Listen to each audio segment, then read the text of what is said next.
আলহামদুলিল্লাহ বলো আলহামদুলিল্লাহ। আচ্ছা আমি বলি নিবাসী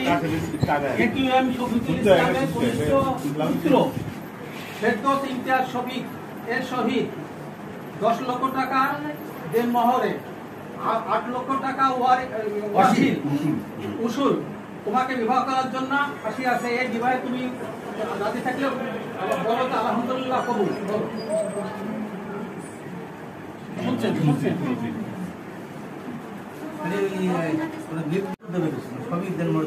না 10 লাখ টাকা দেনমোহর 10 টাকা দেনমোহর না তো 8 টাকা দিয়ে দিল যে জিনিসপত্র মেয়ের তো গিফট দেবে বুঝতে সে গিফটটা দেবে গিফট তো মেরেদারি না না গিফটটা 10 লাখ টাকা 8 লাখ টাকা